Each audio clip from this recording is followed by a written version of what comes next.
Boys, thanks for joining us on the podcast today. We have Tim and Andy from New Client Acquisition joining us. Lads, how are you finding Dublin?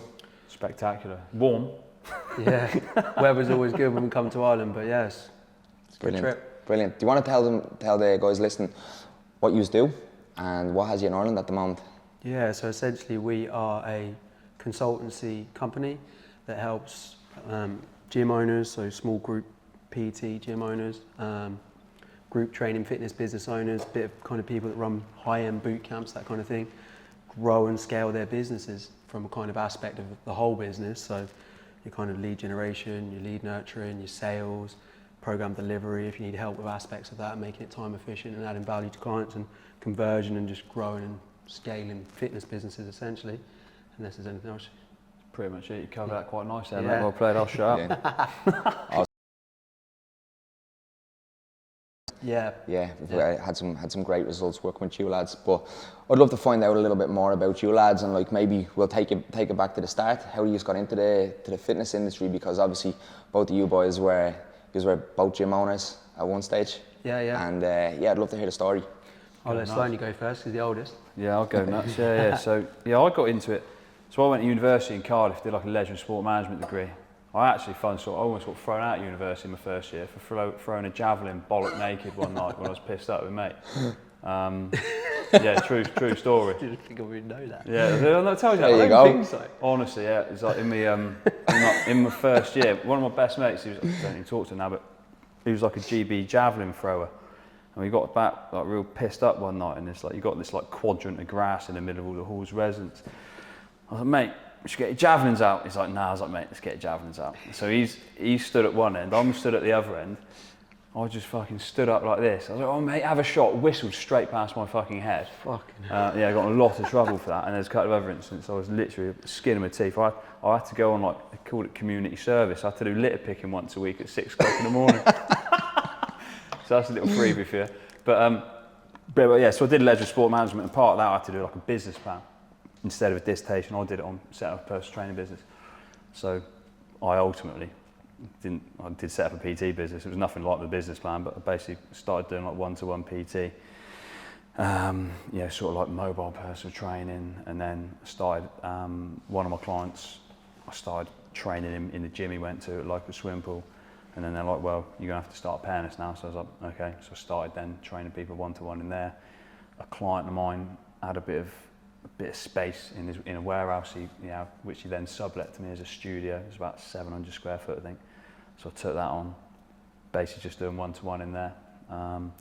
Over time, well, I also had a boot camp as well. That's kind of how Tim and I met on mentoring programs and stuff for that side of things. But then I basically transitioned over time into like small group personal training. We kind of outgrew that facility, moved into a bigger one. And had that for quite a while now. I actually sold that just over a year ago now, that business, which was has a touch actually. So amazing. You don't often hear about small group personal training facilities being sold. The hard businesses to sell it. I was quite fortunate with it in a sense, for sure. But also the business was in a place where it was, structured, systemised, had decent enough accounts and everything, obviously, and was something, was a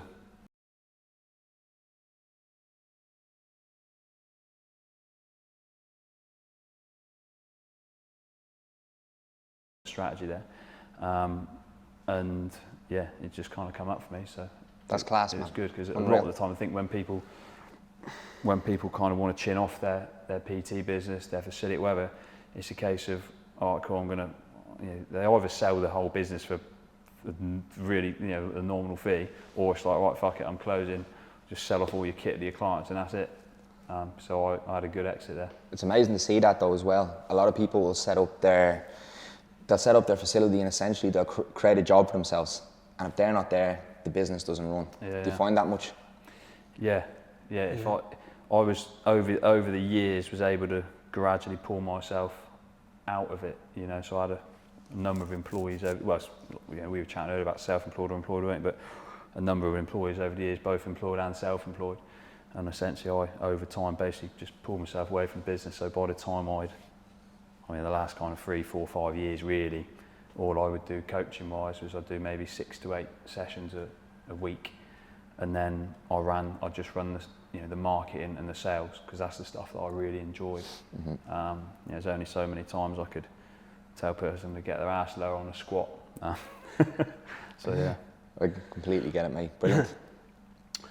What was the question about how we got into the business? Yeah, how we got into PT. So I had always been in sport, big into kickboxing, kind of as a youth. I actually went to sixth form college, did A levels, and then came out of that, actually trained to be an electrician. Now, because I was such a good electrician, I was a fucking terrible electrician. And I hated it. I thought, fuck, I've got to pick a career that I actually enjoy and give something a real go. So I did back in the day, it was premier training that you did, and this was like 2007, you know? So it's how long ago is that? 2000, where are we at now? Quite a while, mate. 17 years ago.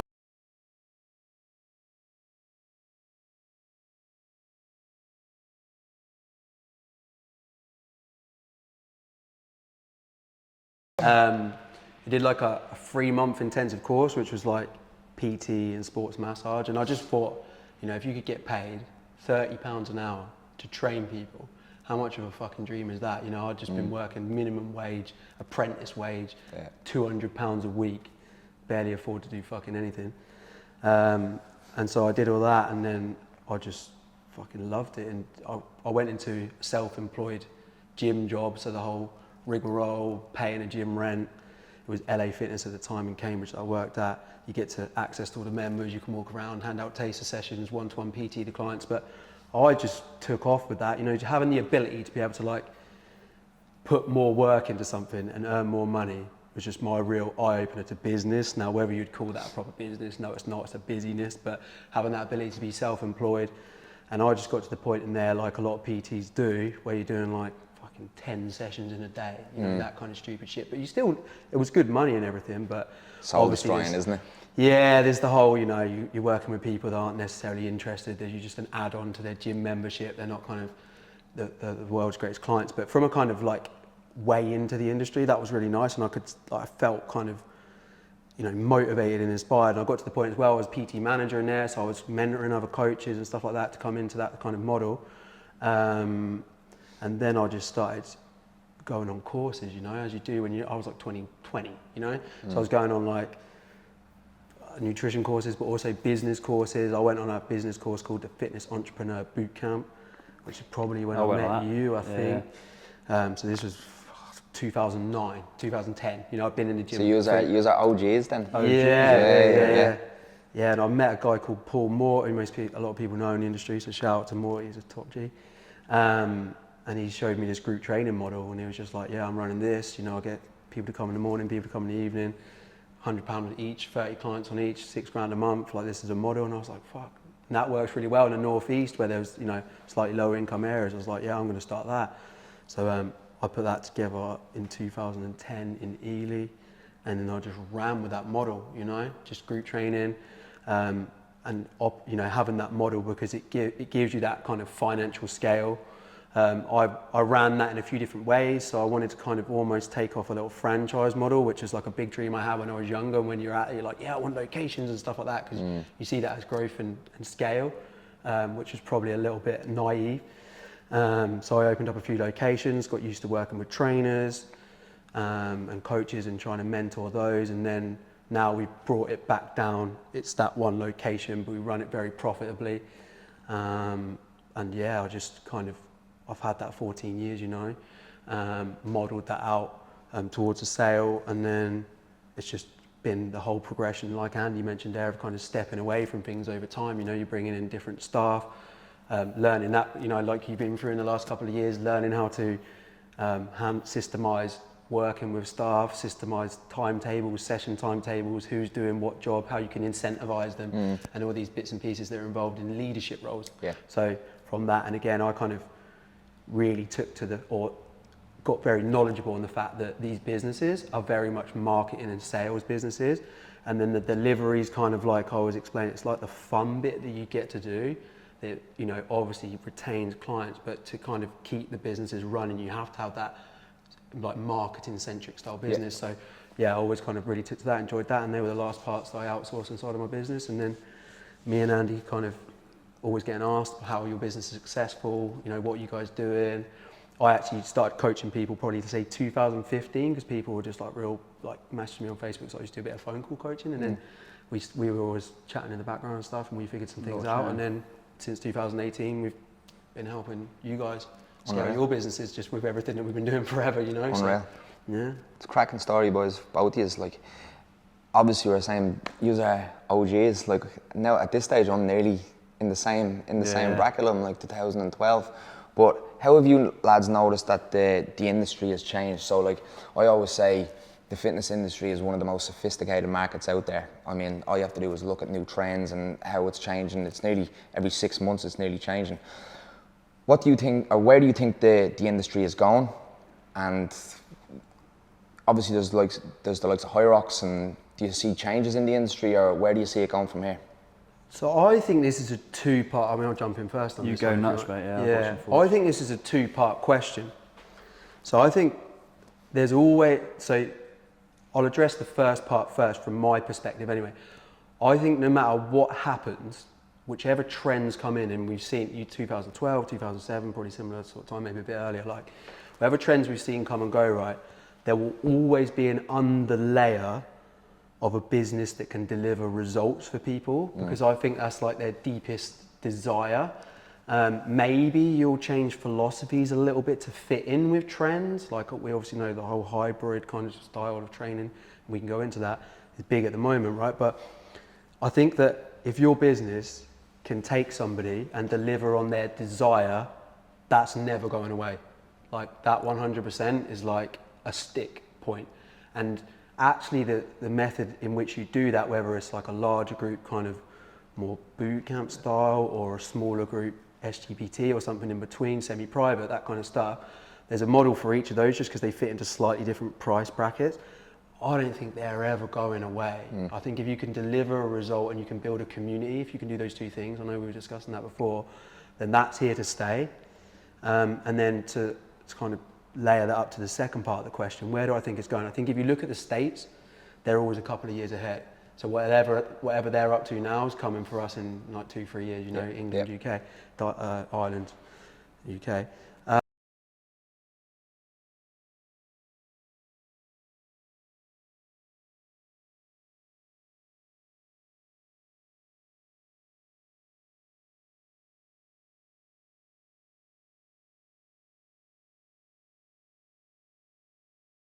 Training, it's just the hardcore style of training isn't achievable for everyone, and High Rocks just brings down the level of sophistication in terms of the exercises that people need to deliver on to achieve an event, so it's more open to everyone, and Absolutely. I think that's just going to be a big thing, because it's that lower barrier to entry, isn't it? 100%. Yeah. So maybe that answers the question, but I think also from like in terms of like Jim's businesses, like your business here, SGPT, if you can nail that and land it correctly, and you can build a community, which you're probably one of the fucking best in Ireland at, that's also the big piece. That's the big piece of the puzzle, you know, so small groups that like turning up and enjoy each other's company, you know.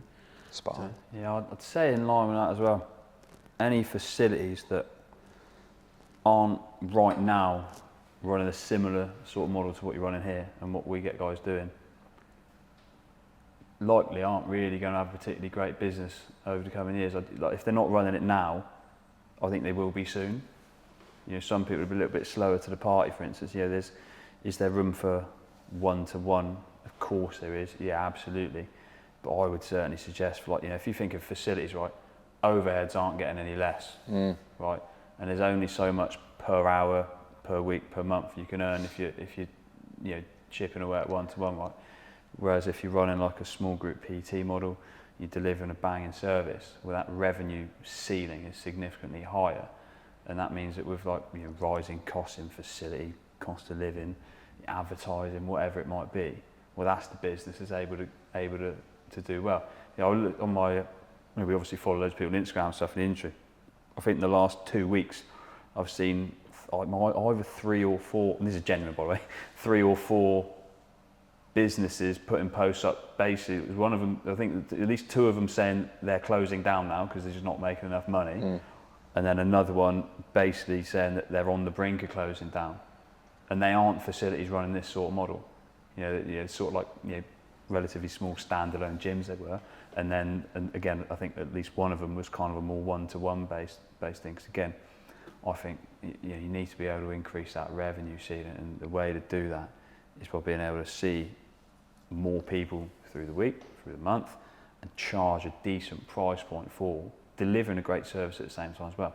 And I think certainly like the SGPT model gives you that ability, if you're doing it right, and like what you guys are doing here, right, to deliver like a 5-star service to people better than most one-to-one PTs would do, or sat there fucking texting people, in that group setting. So that would be my thought on that. So where I think it's going is what you're doing here, and what we get people kind of doing. It's class. I was chatting to somebody and they were asking me how did I get my gym to grow so fast, and I had to really kind of sit down and think about it. And I said, to give the short form answer, in my opinion, is hard work and reinvestment. And one of the things that I see within the industry, and where a lot of people or gyms may fall down, is the inability to reinvest in themselves. So I suppose I've seen it, a lot of guys will look at it as how much money I'll lose, not how much money that I can gain from this that I'm investing. What would you say to like any fitness professional or gym owners that's hesitant to reinvest back into themselves in a mentor, if it's back into equipment for get a state-of-the-art facility? What would your advice be? I mean, obviously you got to do if you're looking at like mentoring masterminds, well, do your due diligence, like you did. You're looking for NCA. Prime example here, right? Again, in my newsfeed at the minute, in our newsfeeds at the minute, there's at least 3 people that we've worked with over the years who were moderate performers on our program, who now have started mentoring people. Okay. That one of them has been in the industry like a year or something, right? And there's new people coming up every week. So I'd say the very first thing is do your due diligence. Yeah. I ain't saying come work with us, but we've been in the industry a long time, working with people in this space since 2018 or something. So that's the first thing I'd say. And the next thing is if you're looking at like something, the good thing with I guess what we do is what people are buying is the ability to make more money. That's what someone's buying, right? They're buying the ability to systemize a business more and then make more money. Well, if someone knows that they put £1 into something and they got the ability to make £100 back of it if they do the right work, and they're, the boat's facing the right way and they're fucking rowing properly, that makes that a no-brainer. And things like equipment and stuff as well. I mean, equipment's certainly not the be-all and end-all, and outdoor boot camps, for instance, are a prime example of that. You look at things like the community and the overall experience, and the results you deliver is the biggest thing there as well. But if you look at, your facility is absolutely freaking Gucci. It's obviously cost a pretty penny and stuff. You haven't been scared to reinvest because you're delivering a banging service. You've got plenty of people coming through the door and everything, and you've got that vision of exactly what you want this to kind of become and everything, I guess. Yeah, and I think a wise way to look at this is to actually think about the word that you put in play there, investment, which is different to cost. And people need to be able to distinguish what those two things are in their actual mind, because if you look at people that are super rich and how they see an investment, they're happy to put 1, 2, 10, 20, 30, 50 million into something and get 10% over the year, top end. 10% over the year, right? Well, if it's a business or an investment in yourself, you can get a 500% return over a year. You know what I mean? Like, if there's actual potential to grow and your business has that scalability inside of it, so right now you're doing, someone might come, you're doing 50k a month, right, inside of this gym. Someone's come to you and said, how do you grow a business? They've posed that question to you. You said investment, hard work, right? Well, if they're doing 10k a month and they do the right things, there's absolutely no reason why, if they don't become marketing centric, if they don't improve their skill set in sales, if they improve their delivery and get the retention and community aspects you piece together there, they can't go from 10 to 50 in the next 12 to 24 months. And there's actually scalable landmarks to reach that. So you go and find a billionaire a deal where they say, right, you can get a 5x return on your investment.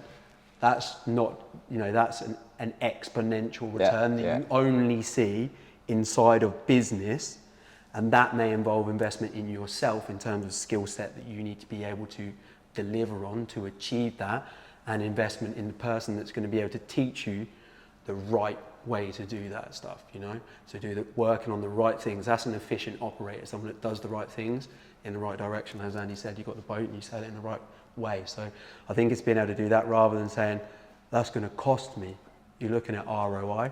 And then something I always recommend, as you touched on there as well, and Andy was just saying, is maybe have the best facility you've got right now, scale it up, get some profit, use the profit, so from the investment you put in, maybe working with mentors, coaches, people that can help you grow that revenue, and then put that back into the gym, then grow the quality of the gym, 100%. And then you've hit all of the pieces that you need to be able to be a bang business. So. Couldn't agree more. One of the things that you just touched on there, there's landmarks. You can't go from A to Z without getting in between these. And you lads might have found this even when it comes to the hiring process, is sometimes people don't want to put in that hard work, or they want that instant gratification without putting that in. Yeah. I find that it can be, the industry is changing in that sense as well, where when we were coming up, it was like, get in and do whatever the fuck you're told to do, and you take as many clients on as you can, and as you say, you put the hard yards in. Have you noticed that in the industry, and the change obviously with online, and people are getting rich very quick, some people that are doing it well, but then everyone else is expecting that same result, which is just not going to happen. Yeah, I think you can go I was just going to say, you can't get away from the fact you need to work hard. I was thinking earlier on about when I started, when you started in the industry, Facebook ads weren't a thing, for instance. I'd say now it's never, with social media and that now, it's never been easy to get in front of people. Right? It's never been easy to show people what you're doing and everything. When we started out, that wasn't around. What was one of the biggest things that we did to get clients? Well, one of the biggest things I did, off doing that kind of mental remote in that, I launched my boot camp, which did pretty decent to be fair over time, by running an in-person seminar at like the local theatre sort of thing with 100 odd people there, delivering like an hour and a half long presentation, seminar, whatever, on the truth about fat loss, for instance. And then I delivered some value and sold from the front there. And that's something that would still work now, for sure. But I don't think that people now would do anything like that because of it's just a different way of working, and people aren't willing to step out of the box, for instance, I think. So 100%. And that kind of brings me on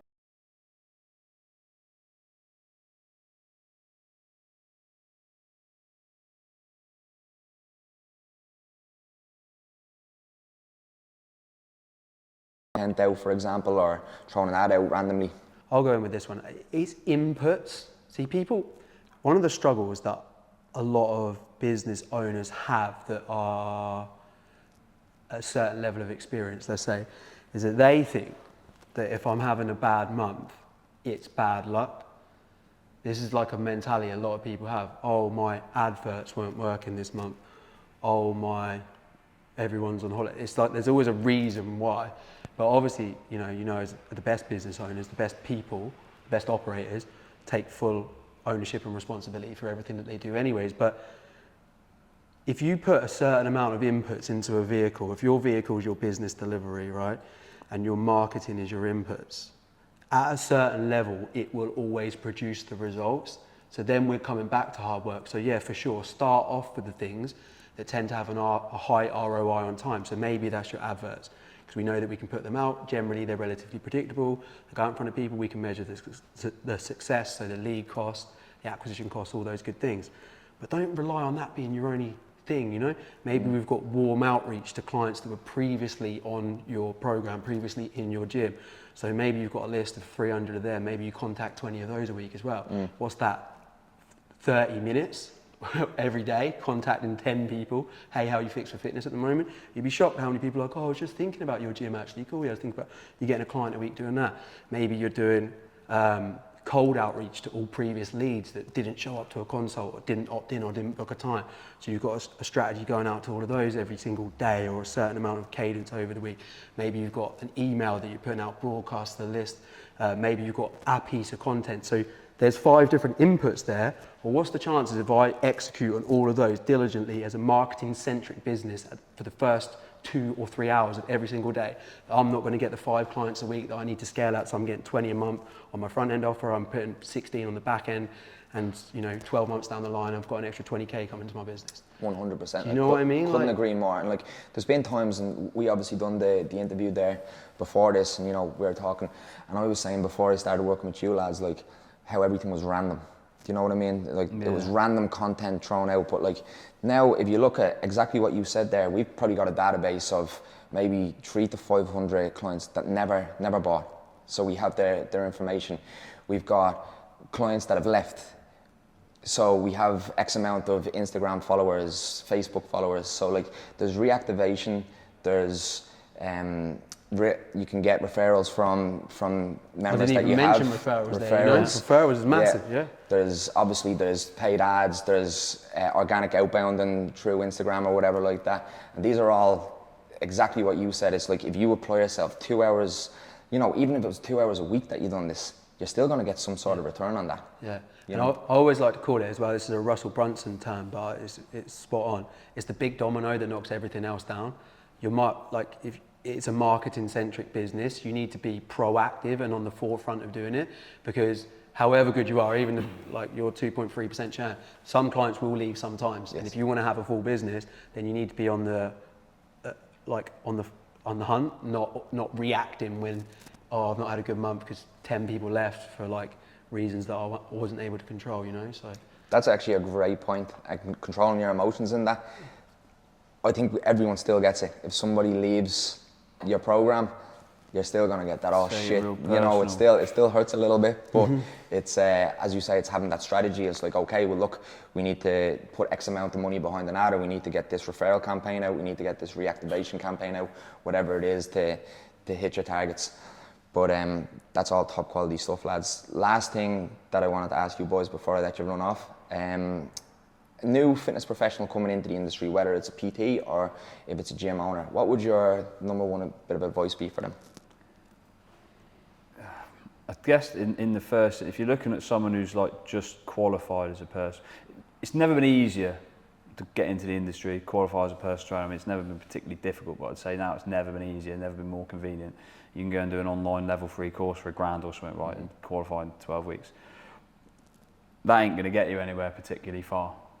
It's just a case of, in the very first instance, not just kind of settling for literally just doing that. You're going to learn whatever you learn on your course, but what you're essentially, the way you're going to be able to grow a business is your application of not only that, but I guess the whole process of being able to build your business over time. If people aren't, I don't know what I'm trying to say really, but you're going to put it this way, you're going to learn significantly more on the job than you do learning about the job in the first instance, right? And then also, not being scared to look at successful people. And then there's different levels, someone who's just qualified, looking at you, for instance, here, right? That's going in the head, it's man, that's a million miles away, I can never do that. We'll look at the guy or the girl a couple of rungs down the ladder and maybe start there. But certainly looking at what other people are doing, what are they doing successfully? What can I take from that? And then apply myself over time to maybe look at getting myself to the sort of level that you're at, for instance, kind of further down the line, I guess. Yeah, and I'll just add to that, I think one of the most significant skills anybody new into the industry could learn is sales, and not viewing sales as a dirty word. And I talk to so many people so often about this, even experienced business owners that class themselves as already being good at sales, which is something interesting that we look at the beginning sometimes with people. But a lot of people have this fear around selling because it's like a dirty word. It's like, I have to try and extract money from people, and this may be due to beliefs and mindsets that they have around money as well. So there's things to be looked at and unpacked with that. Or they don't like the annoying shop assistant that try to sell people all the time. They've had that bad experience themselves. But from a coaching perspective, it's sales from day dot, the person you meet people, to the last coaching experience that they have with you, because you are continuously selling somebody on your philosophy of how they uptake what it is that you're trying to coach them through to achieve the result that they're going to get. You're building that bridge. That's what you're doing as a service. You're taking them from there to that result and demonstrating that you're able to get them over that. And that is a continuous process of selling them on your ideas and then buying into you as a coach and buying into what it is that they need to do to get a result. And that starts from the very second that you meet somebody. You need to be able to sell them into your program. And if you view it as part of the coaching, so as I talk to somebody, I have so much belief in what it is that I do, because that's what you're selling people on, how much belief you have in what it is that you do and the certainty that you have that they're able to achieve that result. That actually starts off the coaching process. To develop that skill set is, if I can sell somebody into my program, I can sell somebody into my nutrition ideas, I can sell somebody into my training philosophy, I can get them all the way to where they want to be.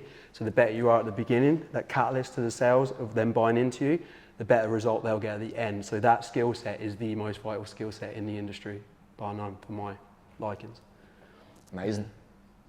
Lads, that was phenomenal. Thanks so much for coming in.